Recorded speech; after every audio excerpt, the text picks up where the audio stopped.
December 1978, a Melbourne, Australia television news crew filmed an object they claimed was a UFO. That film gave chilling credibility to an earlier report of an Australian pilot who disappeared after he radioed that he was being strafed by a UFO. Delta Sierra Juliet, affirmative. It's not an aircraft, it's... Are there UFOs in the skies over Australia and New Zealand?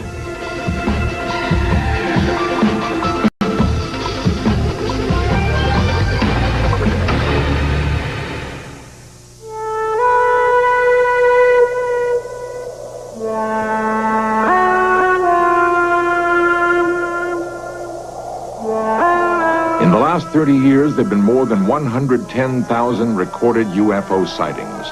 Researchers estimate that that number reflects only a tenth of those actually seen.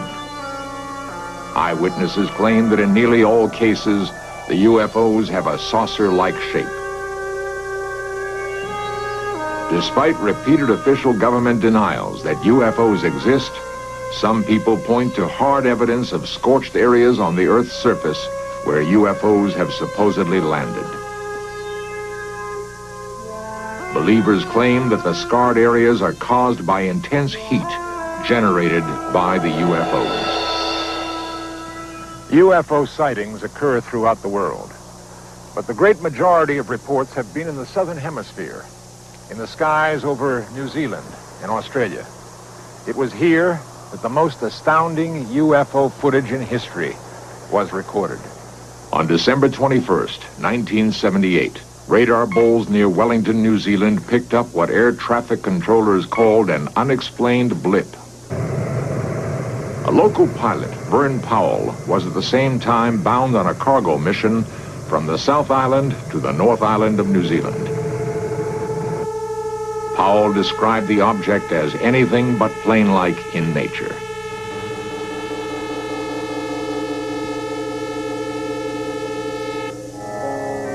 What was it that Captain Powell, a 35-year flying veteran, saw in that December night sky? Douglas Maben heads New Zealand's Mount John Observatory. Well, at that time that was taken, there were two very bright objects in the sky. One early in the morning was the planet Venus, seen in the mornings fairly close to the horizon. And during the night, from a little bit before midnight through to morning, the planet Jupiter was up in the sky, and it was very bright, though not as bright as Venus. So depending on the time of day or night when the photograph was taken, it could have been one of those two planets. People have been able to give us a fair enough description of the time and the position in the sky. They see these things, we're able to work it out, and every report I've had, we've had that sort of description, we've been able to identify it. The reports of these have been going on for so many years now, and if there's such an intelligent set of people about coming from outside the Earth that have been coming around all these times, I think by now they would have landed and introduced themselves. Others weren't so sure. Quentin Fogarty, a reporter for an Australian television station, was in New Zealand at the time of Vern Powell's flight. His station requested him to do a story on Powell's experiences. Together with David Crockett, a New Zealand cameraman, Fogarty decided to retrace the flight path of Captain Powell. In Search Of has recreated what happened to Fogarty on that fateful flight.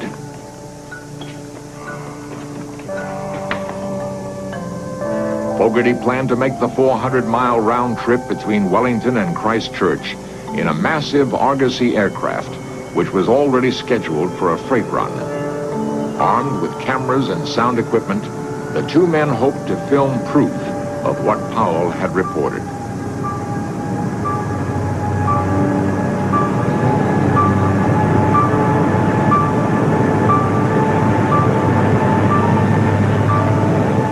Fogarty realized that the chances of seeing what Powell saw 10 days earlier were remote, but he still had strange feelings about the flight.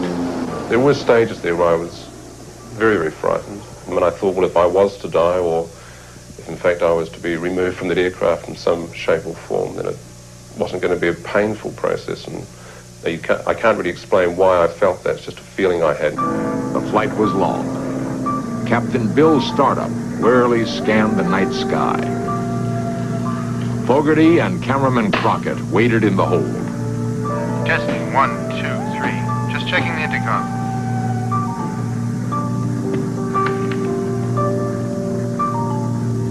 It may be a long night.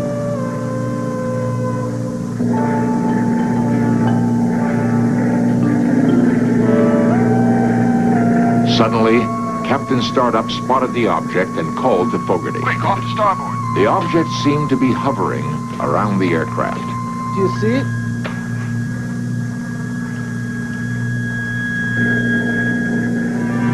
Unable to get good camera position, Fogarty and Crockett raced up to the cockpit.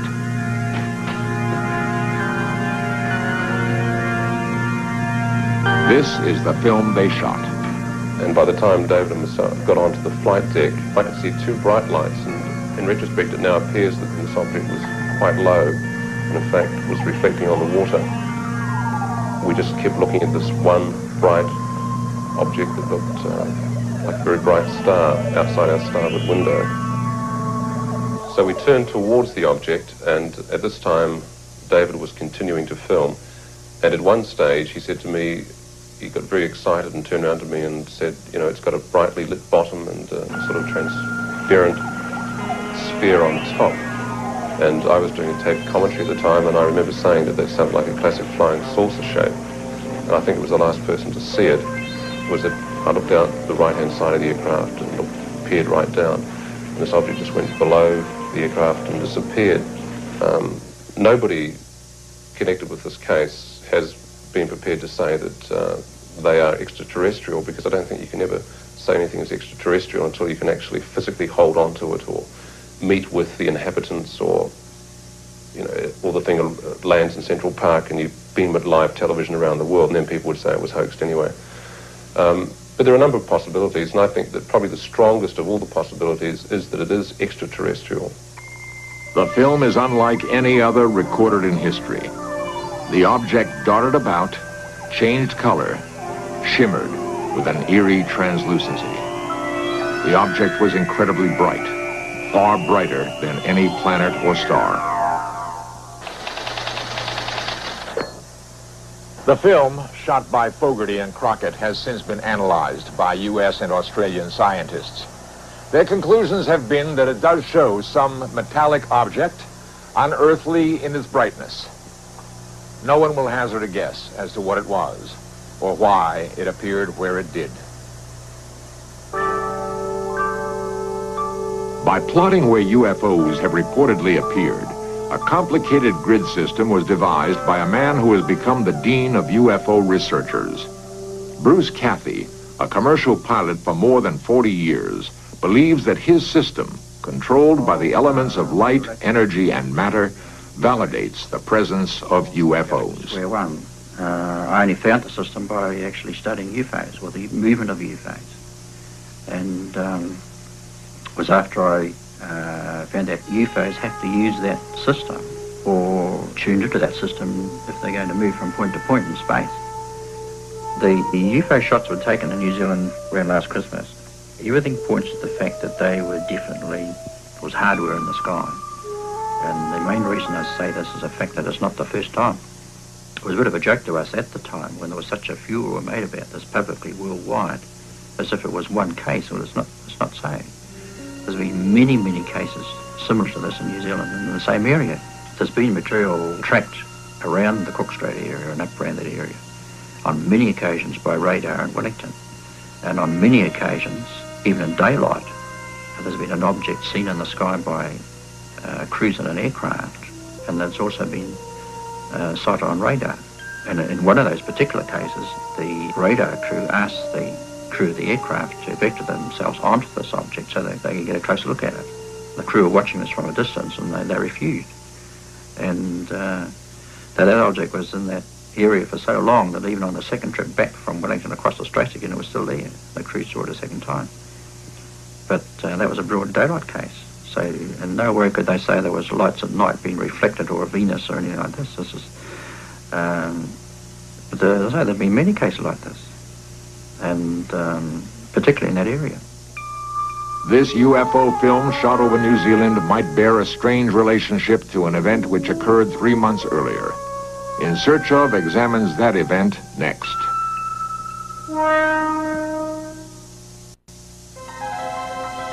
October 21st, 1978. 20-year-old Frederick Valentic took off to fly 120 miles from Melbourne, Australia, across the Bass Strait to King Island. Valentic was scheduled to pick up some fish for a small market that employed him. Despite his youth, he was experienced enough to be a flight instructor, and Frederick Valentic had flown this route many times before.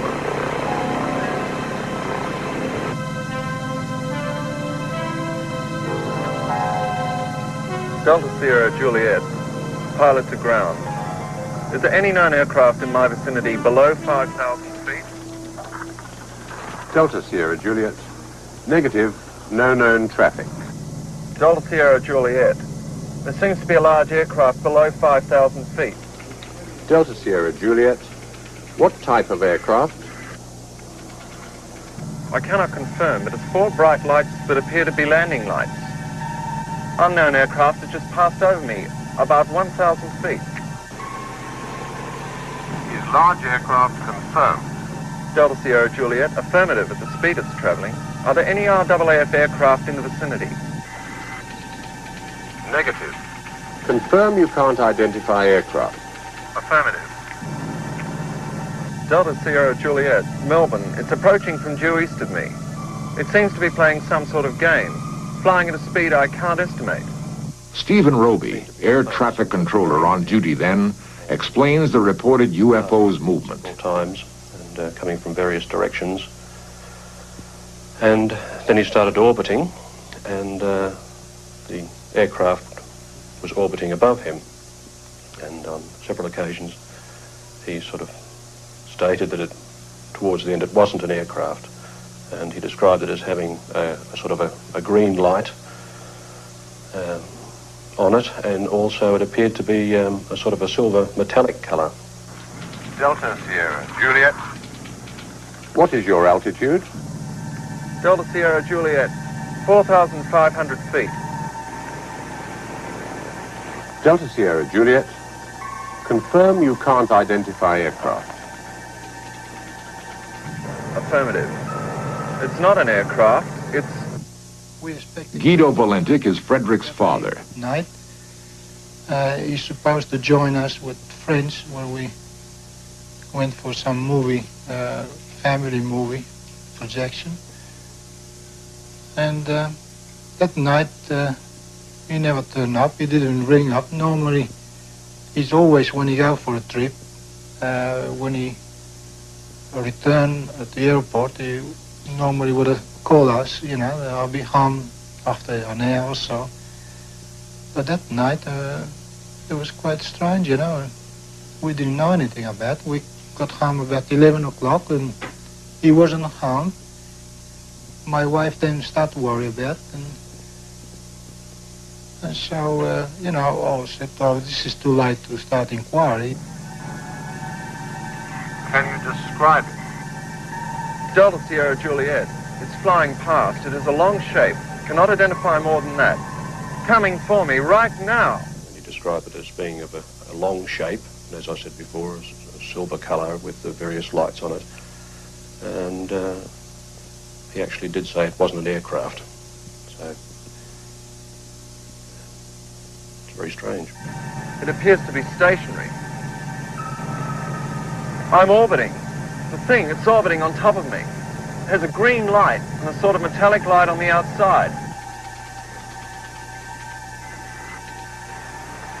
It seems to have vanished now. Confirm it has vanished. Affirmative. Do you know what sort of aircraft I've got? Is it military? No military traffic in this area. It was 8 o'clock, 8:30 in the morning. Nothing still happening, and couldn't see any sign of him, and I was just about to get up and maybe get on the phone, where all of a sudden a couple of uniform blue slack-legged walk in the front door. And at that time we realized immediately that something was wrong. Delta Sierra Juliet, engine is rough idling and coughing. Delta Sierra Juliet, what are your intentions? Proceeding King Island.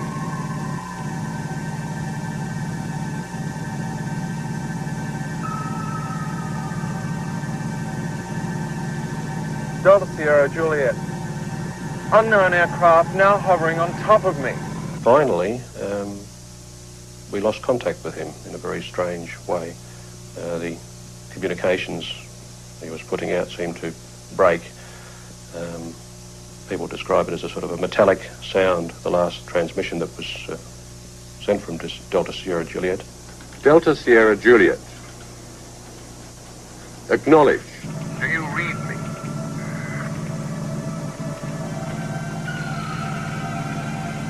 Do you read me? Delta Sierra Juliet. Repeat. Do you read me?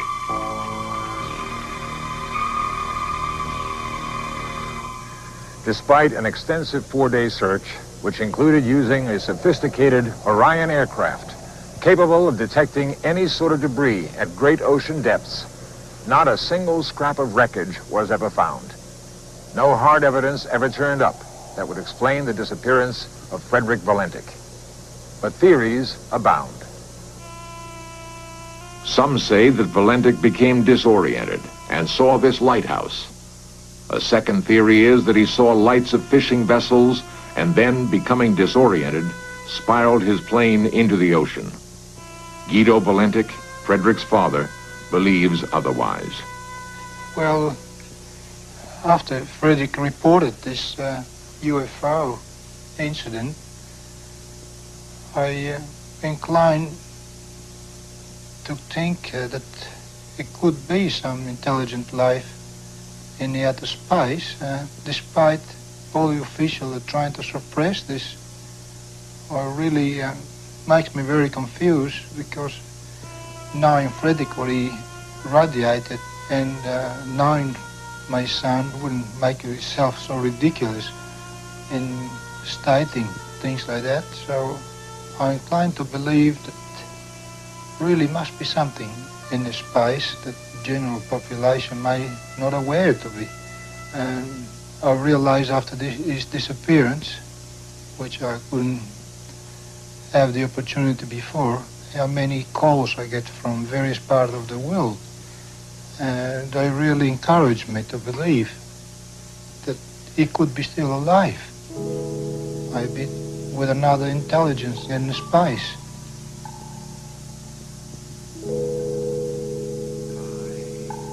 One of the most bizarre attempts to prove Valentic still lives is conducted by New Zealand psychic Colin Amory. He claims that through the power of a seance, he can contact Valentic and speak in his voice. The people I spoke of before, I know that my family are very sad, but it is not necessary.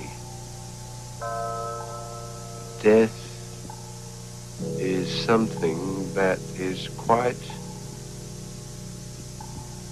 painless and is not difficult to bear. Valentic's plane and the supposed UFO were beyond the reach of radar, thus making it impossible to confirm his report. And the taped conversation between Valentic and the air traffic controller has never been released. The Australian Civil Aviation Department has refused all requests to hear that tape. The department will not give any reason for its refusal.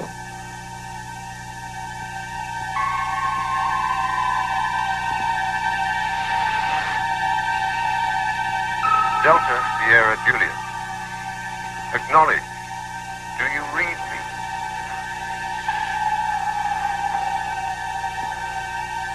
Repeat. Do you read me? There have been hundreds of planes that have disappeared without a trace. Valentich's disappearance is the single documented case where a plane has vanished after claiming contact with a UFO.